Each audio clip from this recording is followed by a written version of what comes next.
Good morning! So, ayun nga pala, ito yung araw na pinaka-happy kasi mag-harvest na kami ngayon ng mga prutas-prutas at mga gulay-gulay dito sa aming paligid.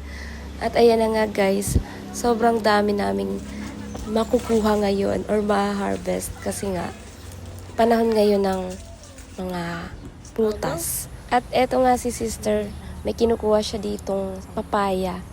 So, ayan lang yung mga natirang papaya dyan. Pero yung iba kasi dyan, na-harvest na namin. So, ngayon nga, ay magluluto kami ng fresh papaya.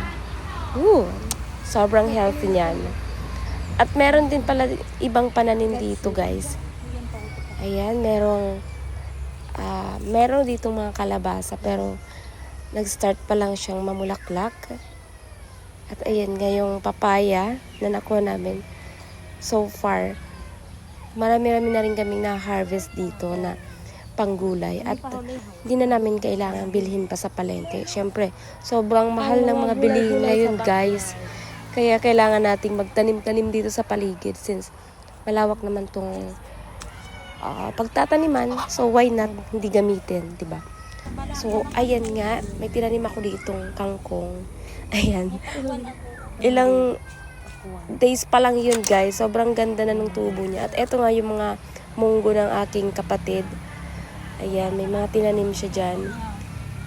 Siyempre may mga flowers din tayo dyan.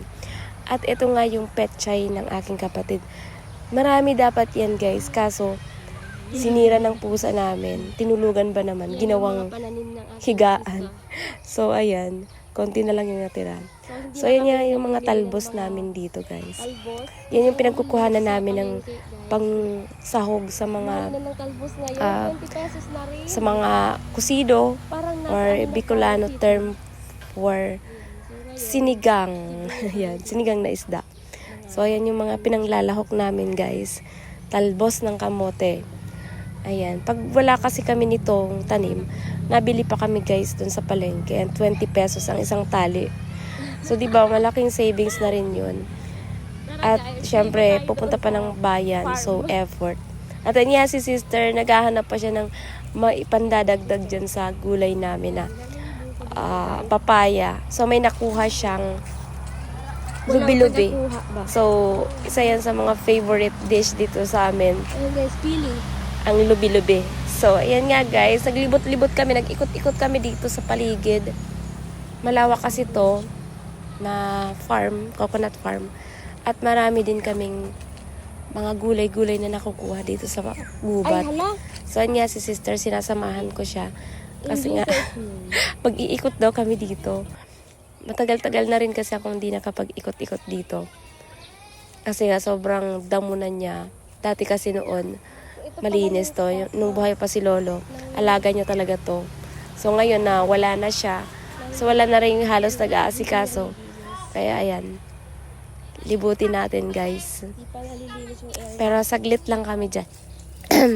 Ayan, nabulol pa ako. Sorry. Medyo paos pa.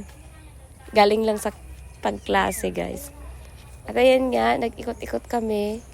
Sobrang grabe yung damo dyan, guys. At, ayan. Halos hindi ko na makita si sister. Ang layo niya na sa akin. At natatakot din ako baka may ahas dyan, guys. Pero so far, safe naman. Ayan, nandyan nga kami sa kubo ng aking tiyuhin. Diyan siya natutulog sa may kubo. At ito yung mga alaga namin ng mga aso. Nag-ipon-ipon sila dyan. At may kung ano-anong mga pinaglalaroan sila dyan, ewan. So, ayan, ikot-ikot tayo hanggang mahilo kayo, char. So, ayan nga. Ang presko dito, guys. Lalo na ngayong super mainit talaga. Sarap dito magtambay-tambay sa paligid ng coconut farm na to. At ito nga pala yung alaga namin, si Etsy at si Betsy. Kambal yung dalawa, guys. So, kambal kasi same day silang lumabas. So, ayan. So, ang term ko for that is kambal sila.